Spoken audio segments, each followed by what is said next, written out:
had their first open practice available to the fans with 60,000 people coming in ready to see the spectacles. And yeah, for the most part, they did not disappoint. And Jalen Hurts, he was a step above from his previous past two performances out at practice, but he might have been a bit underwhelming for some of the Eagles faithful that have gotten used to his performance during the 2022 season. But I'm here to tell you, the barn's not on fire and everything is A-okay. What's up, it's your boy Centron. Come back at you with another analysis video, and I kid you not, that's my real name. So we're getting into practices, the Eagles' new signings, as well as a look at how some of the weaponry will be moved, will be used, moved, you can say move around, as well as the stock up and stock down report. No, it's not NASDAQ. But anyways, let's get into the Jalen Hurts watch. So how did Eagles quarterback Jalen Hurts look at open practice?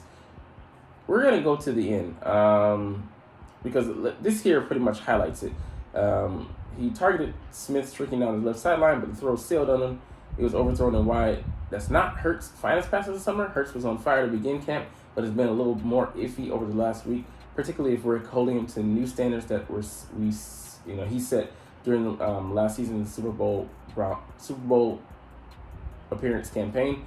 The chemistry is clearly there again with Brown, Smith, and Goddard. As long as that continues to be true and health continues to abound with Hurts and he's ready to go for week one, nothing else matters too much for the squad. And this is the same practice that they said was pretty much a glorified walkthrough with them not wanting to show too much to the media as well as in front of the fans. It's a glorified, dress rehearsal. So we don't want to put too much stock into something like this where behind closed doors they're really ironing out the kinks and really working on the plays, adaptability, stacking things on top of one another, and really working on the concepts and the theories that they'll employ in the offense and defense that they're really going to use as the basis, the foundation for both units to go out there and attack and defend with going into 2023. So, he was solid. We'll look at the stats at the bottom here. So 61.9, which is, not bad. It's a solid to slightly good. It's a good percentage. One rushing TD, one passing TD, 2 sacks taken, okay. 2 drop passes, I think AJ Brown maybe had both of those. He was a little sloppy. And 2 throwaways. So 13 and 21. That's not bad, man. And it definitely beats the continuing trend that Dallas quarterback Dak Prescott is setting. He's throwing picks, and he's probably at 6 or 7 or 8 right now. I don't know. I have to check the status report. I just saw that, and I'm like, okay, he's getting picked. So that doesn't forebode well for his season. And yeah, I'm not. Like I said, we shouldn't put too much stock into these training camp reports, but him continuing where he left off last season is just not great for business, man. With Jalen Hurts, he's thrown 1, and he's just been like, at the very worst, solid. You can't be mad at a solid performance, and he's been balling out. He balled out, the second and third and the fourth practices. So, you can't be mad at this one.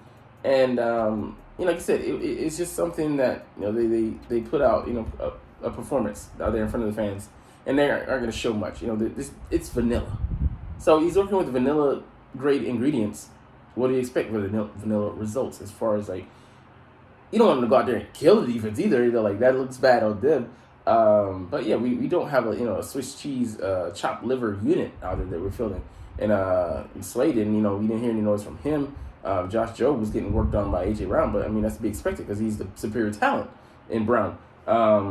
Didn't hear anything from Quez, so I think it mirrored more like a real game. We're not gonna hear, Quez is gonna be like a switch hitter, maybe dial up a few plays for him, but his offense is gonna feature AJ Brown, Devonta Smith, then Dallas Goddard, then whoever else we get. I think we had some, maybe some throws to the running backs and things like that. So some concepts to them, but it's gonna be a good mix of run and pass. But the key playmakers, we know who they are. We know that trio. And then anybody else that features behind them or that it happens to catch eyes or highlights, it's because they worked their ass off and they've been granted an opportunity to shine. So that's mostly what we're looking for in the offense. Nothing more, nothing less. Hey, I can accept that. Anyways, let's move on to a big ticket item here. The Eagles signed a couple more linebackers, and these guys are both out of the NFC South. So I'm not NFC, sorry, AFC South, formerly. And Nick Sirianni has some familiarity with him. And Miles Jack, he played for the Jaguars for 6 years, and played for the Steelers for one, I think, or is it 4, 5 or 6 years, and then he his dimensions are 6'1", 244. He runs well, better in coverage maybe, but he also has a bigger frame and he can fill the run. I mean, you guys who are instinctual looked at some of his, the breakdown of his film from last season. He was in the right place, right time, staying parallel to the line of scrimmage, not far from the next man's land, discipline, and looked like he could fill the gap. So that's what we need, especially if he's a linebacker playing next to Kobe Dean. Those two complementing each other, playing off each other, and we'll see how that goes. But I'm liking what he brings to the table. I don't know if he's going to be a full-time or a part-time linebacker, but at the very least we have depth, and he's going to challenge the starters. So with him playing, I think, and starting in the 80-plus games in his career, maybe 82, with 13 his past season until he got hurt. He had 100 tackles still, so he was looking solid last season. Zach Cunningham, he's at 6'2", 238. The guy can run, and he had the best run stoppage rate at linebacker from 2017 to 2021. So 4 years running, and then last year he got hurt 6 games in with the the Titans, and I don't know if he's a hammer. He brings it against the run, like you said. The high defense rate that he brings to the table, and if we can get him on the field and run on rundowns and in obvious situations where they're trying to run down the alley, he'll be able to just knife through. Man, the guy is just excellent at what he does. One focus. So and like I said, at the worst, these guys are depth guys, but they could be playing for one starting spot opposite to Kobe Dean, who we're gonna most likely rely on to be our guy. I don't think this was a panic button move for them to bring in guys to supplant him. I think it's gonna be him and plus Nicholas Morrow or Christian Ellis or Miles Jack or Zach Cunningham. But I think any one of those combinations will bring a really good run stopping unit to the table, and then the fact that they'll be at the ready even more, even better.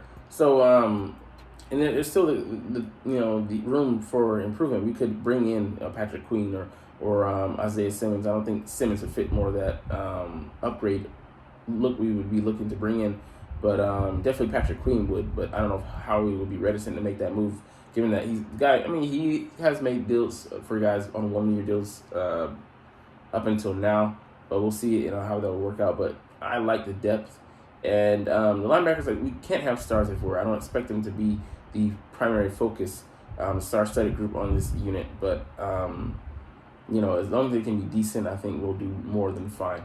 But I mean, it's interesting that we bring those guys in, and we didn't wait until the last minute. So it shows that how he did show some prudence in bringing those guys in, give them a couple looks at most likely in preseason games, and then seeing how they fare. It's kicking the tires. He brought into it once. He did last year with Linval Joseph and Dominican Sue. They come in pairs, even just to replace one guy. I mean, he doesn't take any chances. It's a bargain sale on linebackers. But anyways, DeAndre Swift looks to be a big factor in the Eagles passing game. Yeah, we know this, but there's something early that highlighted it for me. Nick Sirianni's talking about he sees him as a playmaker, and guys usually at running back they you separate them into two groups: guys that that have hands that can catch, but then guys that have the receiver hands that so it's a different designation. So catching the ball on the perimeter is a different field than when you're catching it coming out of the backfield. So yeah, he can be what I thought envisioned Bijan Robinson being if we had brought him in. So and he's maybe a light version of that, because I think Bijan is a step above him and similar to the guys we'll look at below. But yeah, it highlights it for me here. Hurts had Swift over for 6 when he motioned out for that wheel route, but he underthrew him. And the difference is Scott or Gainwell being in the flat. They aren't primary reads. You're looking to dump it off maybe as a backup option, but they're dialing up plays, shots specifically for Swift, and he can run a diverse set of routes. So you trust him more than the other backs, but the fact that he be the primary focus, and then other guys can be secondary, tells you that he's a game-changing, shifting back that we could, focus in on the pass game and that further, make this complexify, this word, but we'll roll with it, and diversify this offense, to give defenses a completely different look than the other backs in there, and give them a different challenge, a different assignment. They're going to have to maybe assign a third corner or fourth corner. Don't do it with fourth corner. Third corner, a slot corner to the guy, or a very athletic linebacker, which you might put a Michael Parsons on him, and I think he still would have that advantage. And with that, him being able to run the full route tree, even as a running back, or a safety, and that still takes away from what they can do in coverage. So that's compromising them on the back end or in the middle of the field, intermediate area, so we can highlight other guys. So it really creates openings instead of him being the one creating openings. So he can play off each other, and he already have playmakers like A.J. Brown, Devonta Smith, and Dallas Goedert. Having a Swiss Army knife and a reliable safety valve at worst, I say and more here, is a luxury for a team that hasn't had a guy like Sproles or Brian Westbrook. But for me, I'm like, I think I put him in that same class. I just say he doesn't have the statistical accomplishments, but he's right there with those guys in talent. And I say even if you say he's not, he's a Sproles light or a Brian Westbrook light. And I don't think he's not going to completely transform the passing attack, because I don't think they're implementing him that heavily into the offense. But he could. For me, I think he could next year. But because this is the initial year, but I'm working on concepts and things like that next year to amplify what he's doing. But he can definitely diversify it. He can definitely make it more multiple. He can definitely bring it up to the next gear, next level. But the likes of which you haven't seen in recent years. So there's so much that Swift can do, and I love that they're highlighting him. And they're going to make good use of his 50-plus catch quota a year. All right, so now getting to the last part, stock up and stock down. So after the first week of training camp, we don't have too much longer to go. We're going to be playing some preseason games in between.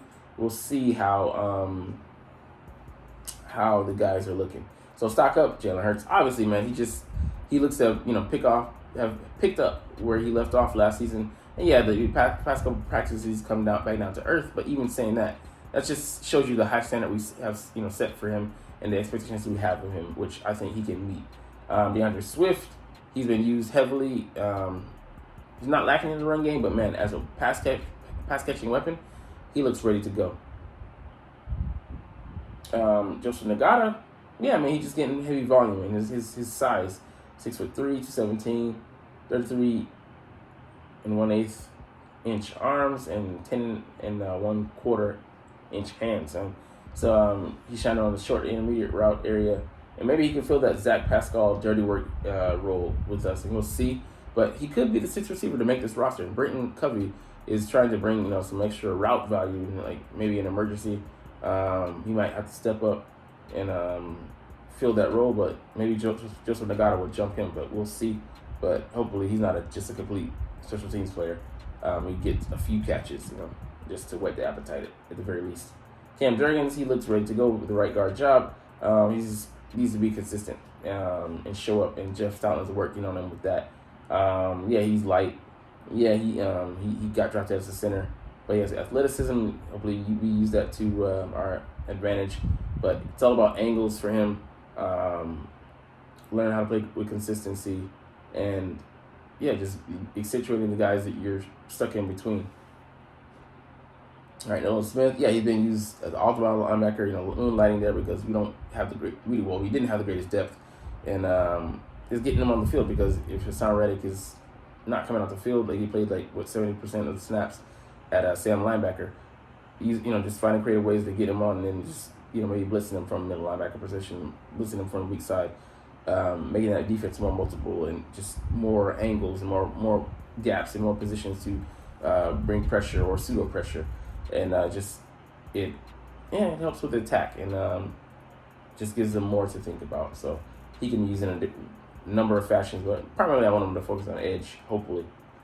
All right, stock down. Marcus Mariota, he's just been inconsistent, and he's been up and down, but for the most part, he's been down.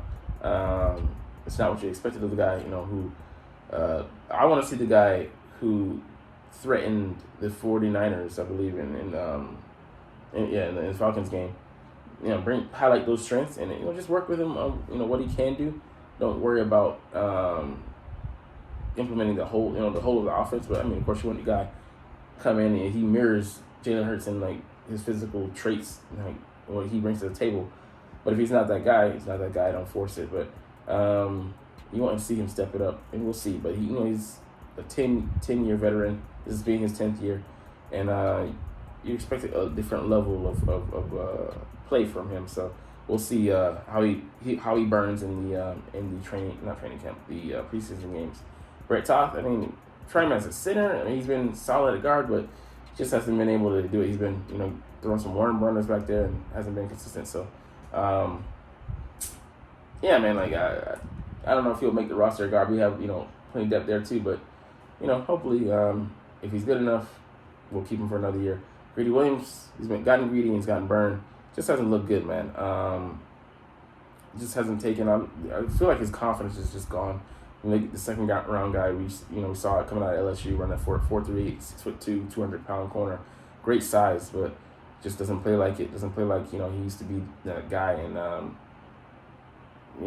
maybe he's not a fit for us. So we'll see. But as is, I don't have him making the roster. So linebackers, there's a reason why we brought in Zach Cunningham and Miles Jack. Just doesn't look like the guys playing up to the standard that we'd like them to, and we'd rather just have insurance and be safer than sorry. And the punters, I would, like someone said earlier today, wouldn't be surprised if neither one of these guys won the job. We're running somebody from the outside, so Aaron Siposs, Ty Zettner, looking good in the pinning part, but in the open field, airing it out, which is where Aaron Siposs faltered in the Super Bowl with that kick that was returned down to the 5. Just airtime is pretty important, reticent, to the position for punter. So, I don't know, man. It was really shaky. But anyways, that's all we're getting into today. A relatively short video for me, comparatively speaking. But anyways, we'll get up out of here. You're not even watching though, but it's all good because I love making these videos. I love talking about the Eagles. But as always, it's fly, Eagles, fly, and let's motherfucking go. Like, comment, share, and subscribe if you Thanks for watching. Check me out at Centron Anime, Centron Life, or Centron Laughs, or other social media.